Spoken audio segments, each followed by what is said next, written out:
আজকে সারাদিন জানো তো মোবাইলে কোনো ভিডিও টিডিও দেখতে পারিনি, কারোর ভিডিওই দেখা হয়নি। তেই মঙ্গলা মায়ের একটা ভিডিও চোখে পড়লো।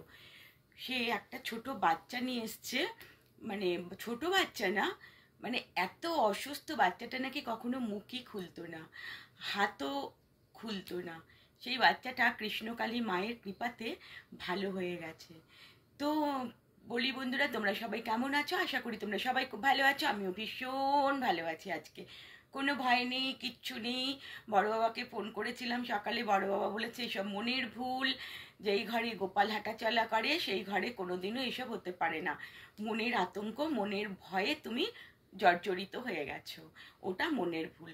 যাই হোক, চলো নতুন একটি ব্লগে তোমাদের আরও একবার স্বাগত জানাই। আর মঙ্গলা মায়ের এই ভিডিওটা দেখতে থাকো।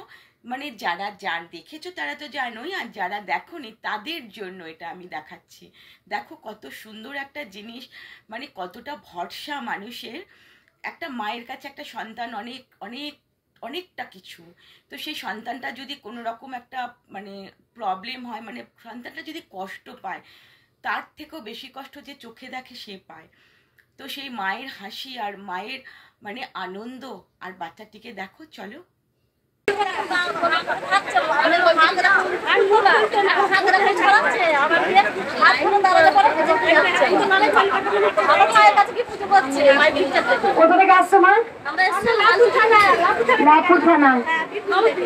বীরভূম কবার এলে?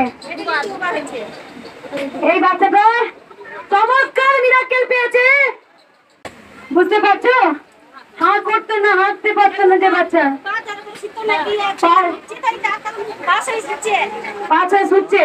হাতের মুঠো গুলো খুলে দিয়েছে।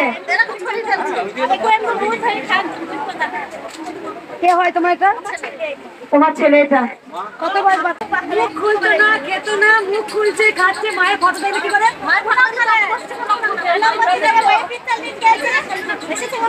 দেখলে বন্ধুরা, এই যে বাচ্চাটিকে দেখে কি মনে হলো? কৃষ্ণকালী মায়ের কতটা কৃপা, তাহলে কতটা কৃপা। কৃষ্ণকালী মা যদি সকলের আড়ালে থাকতো তবে তো আর এইগুলো হতো না। না, ঘরে বসে যদি আমি কৃষ্ণকালী মাকেও ডাকতাম।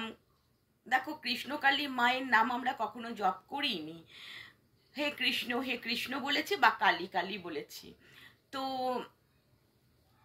আজকে এই মঙ্গলা মা প্রচার করেছে বলেই তো আজকে দেখো এত কিছু আমরা চোখের সামনে দেখতে পাচ্ছি। সেখান থেকে একটা বিশ্বাস, একটা ভরসা আমাদের আসছে।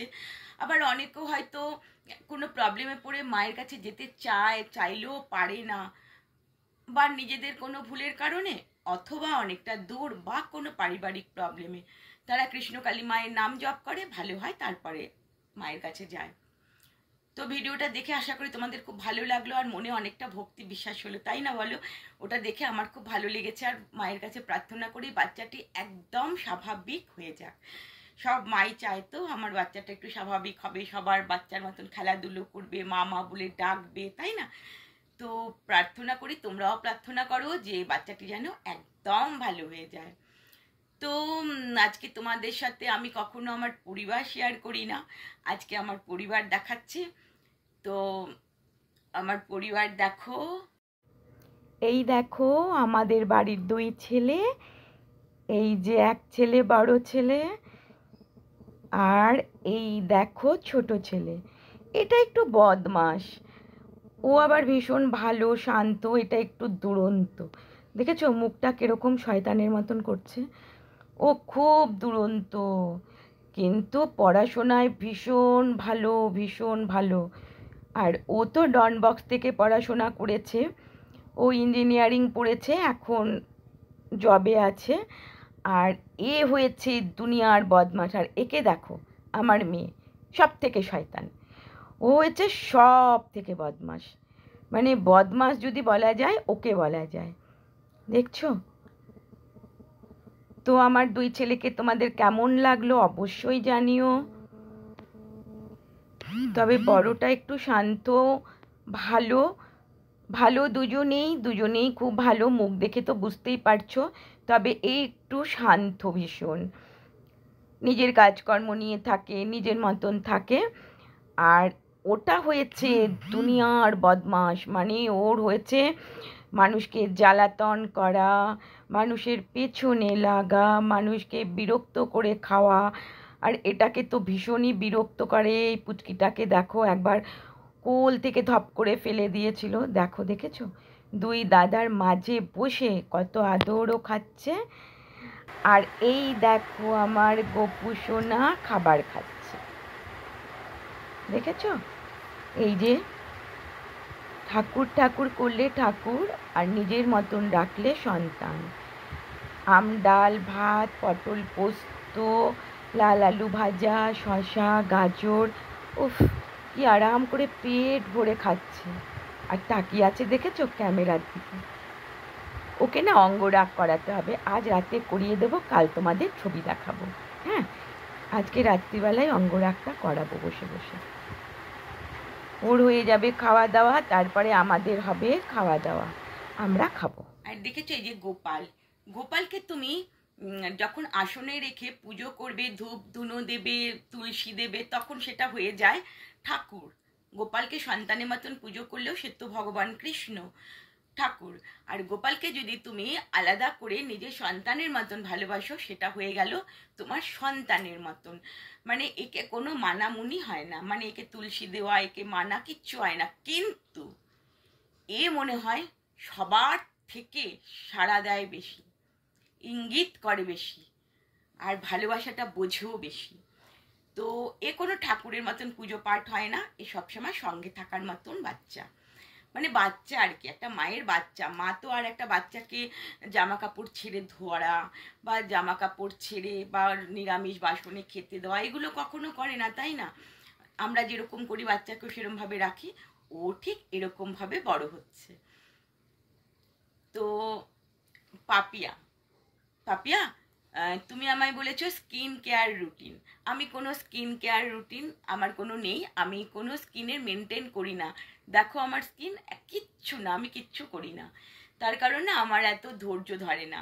আমি যেই সময়টা স্কিন কেয়ার করব, সেই সময়টা আমি আমার বাচ্চাদের নিয়ে খেলাধুলো করব, আমার গোপালদের নিয়ে খেলবো, আমি এসব করি না। তবে হ্যাঁ, কি করি বলো তো, সিটাপিল ফোম দিয়ে আমি মুখটা পরিষ্কার করি, মানে ধুই, নর্মাল ওয়াটারে ধুই। আর তোমার কোকোনাট আছে না, কোকোনাট অয়েল, ভার্জিন কোকোনাট অয়েলটা আমি বাইরের থেকে অনলাইনে আনাই, অথবা আমি নিজে ঘরে তৈরি করি, কিনি কম বানাই বেশি, মানে মানে তৈরি করি বেশি। তো ওই তেলটা আমি রাত্রিবেলা দুটো মেডিসিন দিয়ে তেলটা রাত্রিবেলা মুখে অ্যাপ্লাই করি। তো ওটা করার পর না, সকালে যখন উঠি না, তখন মনে হয় কি এটা আমার স্কিনই নয়, দেখেছো? এটা মনে হয় আমার স্কিনই নয়, একটা বেবি স্কিন লাগে ওটা লাগালে, মেডিসিন দুটো। যদি তুমি মনে করো যে তুমি এই রুটিন ফলো করবে, তাহলে তোমাকে আমি মেডিসিনটা কমেন্ট করো, অবশ্যই বলে দেবো। আর আর করি, আর করার মধ্যে করি সমস্ত রকমের ফল দিয়ে একটা মানে জুস বানাই, ফলের জুস যেরকম আমরা খাই ওরকম বানাই। আর ওর মধ্যে অবশ্যই আমি কড়াইশুঁটি দিই, অক্সিজেনে কড়াইশুঁটি আমি ডাস্ট করে রাখি। ওই জুসটা, ওটাকে আমি ডিপ ফ্রিজে, ওটাকে আমি কিউবের মতন করে করে করে করে ট্রের মধ্যে, তোমাদের সেটাও আমি একদিন শেয়ার করব কিরকম কিউবে থাকে, ওটা করে রাখি। আর সারাদিন যখনই ইচ্ছা হয় একবার ড্যাব ড্যাব করে করে ওই কিউবগুলো লাগাই, ব্যাস। এছাড়া আমি আর ওই কিউব ছাড়া আমার আর কোনো স্কিন কেয়ার রুটিন নেই, আমি কিচ্ছু করি না, আমার ধৈর্য নেই ওই সিরাম লাগাবো, এই নাইট ক্রিম লাগাবো, এই ডে ক্রিম লাগাবো, এই সানস্ক্রিন লাগাবো, আমি কিচ্ছু করি না। যেহেতু কড়াইশুঁটি থাকে, কড়াইশুঁটিটা তো ট্যান এমনি রিমুভ করে দেয়, আর কড়াইশুঁটি সবসময় রিঙ্কেলস থেকে মুক্ত করে, তোমার স্কিন স্যাগি হবে না, কোনো কিছু স্কিনের কোনো প্রবলেম আসতে দেবে না। আর যদি মনে করো গ্লাস স্কিন করবে, সেটার একটা দারুণ মেডিসিন আছে, ওটা তোমরা ইউজ করতে পারো, আমি করি না, তোমরা চাইলে করতে পারো, আমার পিস্তত বোনটোনরা করে, সেটাও আমি তোমাকে তাহলে বলে দেবো। তো মেচেদা পেচেদা তো কোনোদিন আসবেই না, এই এই তিনটে তুমি যদি ফলো করো। আর মাসে একদিন গরম ভাপ নেবে, ব্যাস, কিচ্ছু করতে হবে না। আমি কখনো কিছু করি না, দেখো আমার মুখে একটা দাগও থাকে না, আর আমার কিচ্ছু হয় না, কিচ্ছু না, আমার মুখে কিচ্ছু থাকে না। তো এই হয়েছে আমার স্কিন কেয়ার রুটিন। তোমার যদি মনে হয় মেডিসিনগুলোর নাম জানবে আমাকে কমেন্ট করবে, আমি বলে দেবো। আমি কোনো কিছু স্কিন কেয়ার করি না, এইটুকুই করি। হ্যাঁ, মানে ফলের মধ্যে কিন্তু বেদানা দেওয়া যাবে না, বেদানাটা বাদ দিয়ে সমস্ত ফল গাজর বিট সব কিছু দিয়ে একটা জুস বানাবে, বানিয়ে ওটা কিউব করে রেখে দেবে, ওটা তুমি 1 মাসের ওপর ব্যবহার করতে পারবে। এই হয়েছে আমার রুটিন। আর নারকেল তেলটা যদি বাড়িতে করতে পারো ভীষণ ভালো, ইজি করা জানো নিশ্চয়ই কীরকমভাবে করতে হয়।